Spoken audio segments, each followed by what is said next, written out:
اعوذ باللہ من الشیطان الرجیم بسم اللہ الرحمن الرحیم.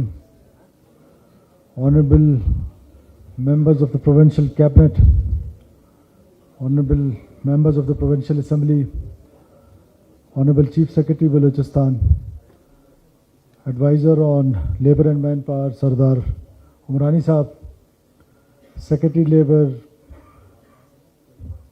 اور جتنے بھی خاص طور پہ نوجوان جو اس تقریب پہ موجود ہیں، السلام علیکم ورحمۃ اللہ وبرکاتہ.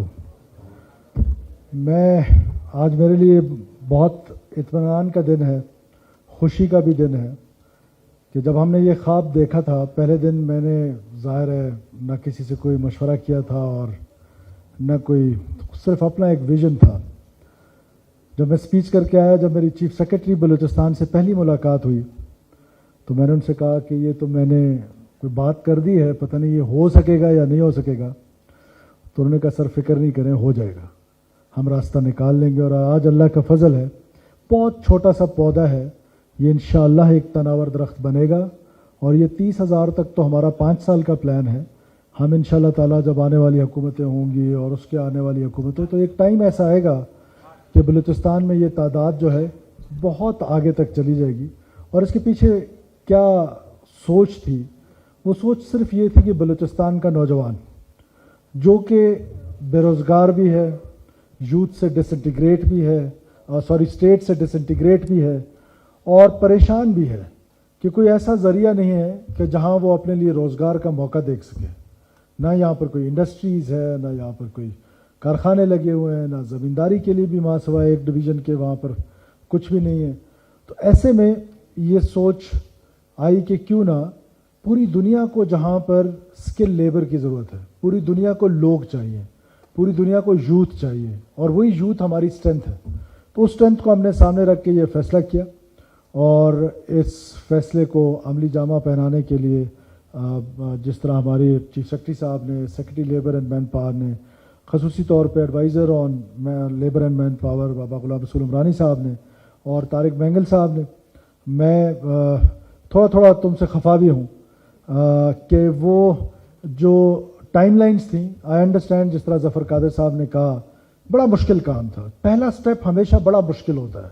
جب آپ پہلا سٹیپ لیتے ہیں تو اس کے لیے انیشیلی پتہ نہیں ہوتا کتنی مشکلات ہیں، اور مجھے اندازہ ہے کہ آپ کو کتنی مشکلات تھیں، لیکن that's why I choose you. اور جس دن میں نے آپ کو چنا تھا،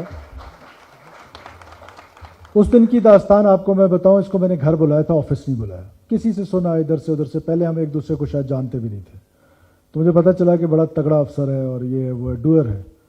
تو میں نے اس کو گھر بلایا اور گھر بلا کے کہا کہ قانون کچھ بھی نہیں ہے، کوئی لا کچھ بھی نہیں ہے. مجھے یہ بچے بھیجنے باہر، بلوچستان کی یوتھ کو روزگار دینے، جس قانون کو بلڈوز کر رہے ہیں میرے کھاتے میں بلڈوز کرتے جاؤ، پر یہ کام کر کے دو. تو آئی واز ایکسپیکٹنگ کہ آج شاید زیادہ بچے جائیں گے، لیکن چلو یہ سٹارٹ ہے اور میں اس سٹارٹ سے خوش ہوں. لیکن اس امید کے ساتھ کہ جون از ناؤ دا ڈیڈ لائن. جو فرسٹ بیچ ہے 2300 کا، وہ جون کو جانا چاہیے، ورنہ تمہارے جیسے تگڑے افسر لائن میں بہت کھڑے ہیں، تو they will replace you. And this is how the world is. So if I am not working, someone will come and replace me. So I have given you the task. میرا full faith ہے آپ پر، میرا پورا یقین ہے آپ پر. I trust you, you are one of the best, but you have to deliver. اور یہ جون تک ہر صورت میں مجھے یہ 2300 بچے باہر بھیجنے ہیں، اور جون کے بعد تاکہ ہم اگلے سال کی تیاری کریں.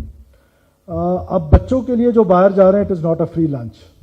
یہ انیشلی تو ہم نے شروع کیا تھا کہ آج حکومت پاکستان ٹیکس پیئرس کے پیسوں سے آپ کو بھیج رہی ہے باہر. 2 مقصد ہیں اس کے، ایک تو روزگار، دوسرا وہ ریمیٹنسز جو پاکستان کو مل رہے ہیں، اس سے پاکستان نے ڈالرز کی شکل میں آنا ہے، پاکستان نے اس پہ اسٹرینتھن ہونا ہے، اکانومی نے اسٹرینتھن ہونا ہے، آپ نے اپنی فیملیز کو اسٹرینتھن کرنا ہے. لیکن ساتھ ساتھ آپ ہمارے ایمبیسڈرز بھی ہیں. جب آپ ہمارے ایمبیسڈرز ہیں، آپ سب سے پہلے بلوچستان کے ایمبیسڈر ہیں اور سب سے بڑھ کر پاکستان کے ایمبیسڈر ہیں. آپ جب وہاں پر جائیں تو آپ کو یہ پتہ ہونا چاہیے کہ آپ نے کسی ایسے کام میں نہیں پڑنا ہے کہ جس سے جو آنے والے آپ کے رشتہ دار ہیں، دوست ہیں، احباب ہیں، قوم کے لوگ ہیں، ان کے لیے آپ وہ دروازے بند کر دیں. آج کتنا دکھ ہوتا ہے کہ گلف میں سب سے زیادہ پاکستان کے لوگ ہوتے تھے. آج بحیثیت وزیر، وزراء، مشیر چیف منسٹر, بڑے بڑے بزنس مین, ان کو ویزاز لینے میں تکلیفیں ہو رہی ہیں. اس کی وجہ میں نہیں ہوں, اس کی وجہ وہ لوگ ہیں جنہوں نے جا کے وہاں پر بیڈ ڈوئنگس کیے ہیں. آپ نے وہ بیڈ ڈوئنگس نہیں کرنی ہے, اور ہم نے یہ فیصلہ کر لیا آپ کی حکومت نے کہ ہم اپنے یوتھ کو دوبارہ انٹیگریٹ کریں گے with the state of Pakistan. اور وہ تبھی ممکن ہے کہ جب ہم گڈ گورننس, میرٹوکریسی اس کو پروموٹ کریں, اور یہ سارے پروگرامز پروموٹ کریں جس میں اسکل ڈیولپمنٹ ہے, جس میں ہمارا آسان شرائط پہ سود کے بغیر قرضہ جات ہیں, اور یہ سب کچھ ہم اپنے پرائیویٹ پارٹنرز کے ساتھ مل کے کر رہے ہیں. اور پرائیویٹ پارٹنرز جو بیٹھے ہوئے ہیں, آپ کو انڈکٹ کرنے کا ہماری حکومت بھی شاید یہ کام کر سکتی تھی. اس کی وجہ یہ تھی کہ آپ کی ایفیشنسی زیادہ ہے, اور اگر آپ کی ایفیشنسی کا بھی یہ عالم ہے کہ اتنا عرصہ گزرنے کے بعد اٹ از سو سلو, تو this is again alarming. So please, وہ کہتے ہیں نا خوگر ہم سے تھوڑا گلا بھی سن لیں, تو ہم آپ کے خوگر ضرور ہیں, لیکن آپ نے اور محنت کرنی ہے. یہ ہمارے آنے والی نسلوں کے سروائیول کا مسئلہ ہے. یہ ہماری یوتھ کو آپ باقی بلوچستان کی یوتھ کے ساتھ کمپیئر نہ کریں. یہاں پر جس دن بچہ بے روزگار ہوتا ہے, پوری ایک اسٹریٹجی کے ساتھ اس کے دماغ پہ گھسنے کی کوشش کی جاتی ہے اور اس کو ریاست مخالف کیا جاتا ہے. تو ہمارے یہ جو پروگرامز ہیں, یہ پروگرامز ہم نے اس لیے کیے ہیں کہ ہم اپنی یوتھ کو یہ بتائیں کہ آپ کی حکومت آپ کو وہ موقع دے گی کہ آپ بجائے اس کے کہ ان لوگوں کے ہاتھ لگیں کہ جو معصوم لوگوں کو, ہماری بلوچ روایات کے منافی جا کے قتل کرتے ہیں, مسافروں کو, ٹیچرز کو, ڈاکٹرز کو, خواتین کو, بچوں کو, عورتوں کو, تو ہم نے اپنی یوتھ کو ان سے نکالنا ہے اور اپنے ساتھ لگانا ہے, گلے لگانا ہے. اس کے لیے یہی پروگرامز ہیں جس میں ہمارا اسکالرشپ پروگرام ہے, اسکل ڈیولپمنٹ کا پروگرام ہے. جس طرح میں نے آپ سے کہا کہ ہم اپنا جو پروگرام ہم نے شروع کیا ہے کاروبار کا, تاکہ یہ لوگ اخوت پاکستان کے ساتھ مل کے, تاکہ ہم اپنے نوجوان کو وہ بتا سکیں کہ آپ کی حکومت آپ کے لیے محدود وسائل میں رہنے کے باوجود ہر وہ کام کرے گی جس سے آپ کا بینیفٹ ہوگا. اور اس کی سب سے بڑی خوبصورت بات آج مجھے یہ نظر آئی کہ تمام بلوچستان سے لوگ یہاں پر, بچے جو ہیں وہ آئے ہوئے ہیں, کوئی کہاں کا ہے, کوئی کہاں کا ہے, یہ وہاں پہ جائیں گے اور انشاءاللہ تعالیٰ نہ صرف اپنے لیے, اپنی فیملیز کے لیے, بلکہ پاکستان کے لیے ریمیٹنسز کا باعث بنیں گے. ظفر قادر صاحب, آپ کا بہت شکریہ, اس بات پر نہیں کہ یہ بچے جا رہے ہیں, اس بات پر کہ آپ نے ہمارے بچے پڑھائے ہیں. پہلا سٹیپ تھا ان کو پڑھانے کا, اس میں آپ کا کردار ہے. اب ان کو برسر روزگار لانے میں آپ کا کردار ہے, تو ہماری تو شاید آنے والی نسلیں بھی آپ کا قرضدار رہیں گی. میں آپ کا بہت تہہ دل سے شکریہ ادا کرتا ہوں, اس امید کے ساتھ کہ یہ جتنے بھی لوگ ہیں, آنریبل جو ایڈوائزر ہیں, آپ نے اس میں تھوڑا سا اور لیڈ لینی ہے. اور میں ایک بار پھر یہ رپیٹ کر رہا ہوں کہ بائی جون یہ سارے بچے جو ہیں وہ ان کو جانا چاہیے. اور میں نے جب آنریبل چیئرمین پاکستان پیپلز پارٹی کو بتایا کہ یہ ہم نے ایک پروگرام سٹارٹ کیا ہے, تو انہوں نے کہا یہ تو بہت اچھا پروگرام ہے, کر لو گے؟ میں نے کہا سر انشاءاللہ کر لیں گے. اور جب میں نے بتایا کہ میں 30,000 سوچ رہے ہیں, تو میرے ایک دوست ظہور بلیدی صاحب نے بھی کہا اوور ایمبیشیس ہے, انہوں نے بھی کہا دیکھ لیں ہو جائے گا. میں نے کہا ہو جائے گا. تو آج ظہور صاحب انشاءاللہ تعالیٰ یہ درخت جو ہے وہ پھل دینے لگ گیا ہے, یہ تناور درخت بنے گا اور انشاءاللہ تعالیٰ یہ پھل دے گا.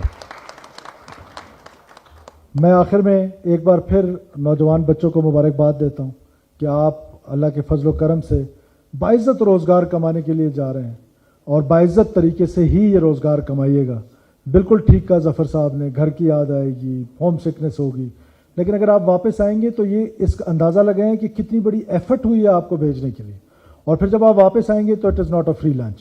اگر آپ 5 سال سے پہلے آتے ہیں تو پھر ہم آپ پر جو خرچہ ہوا ہے وہ آپ کے پیرنٹس سے ہم لیں گے, اور وہ ہم آپ کو اس طرح ایزیلی نہیں چھوڑیں گے کہ آپ ایسی جا کے ہفتہ مہینہ لگا کے سعودی عرب ایک عمرہ کر کے واپس آ جائیں اور پتہ چلے کہ ہماری جو ایفرٹ تھی سب لوگوں کی وہ ضائع ہو جائے. تو دیٹ ول ناٹ ہیپن کہ اس طرح کا ہو, ہم نہیں چھوڑیں گے. اور انشاءاللہ تعالیٰ مجھے یہ امید ہے کہ آپ وہاں جا کر بہت محنت کے ساتھ, بہت عزت کے ساتھ اپنا کاروبار کریں گے. آپ سب لوگوں کا بہت شکریہ. پاکستان ہمیشہ زندہ باد.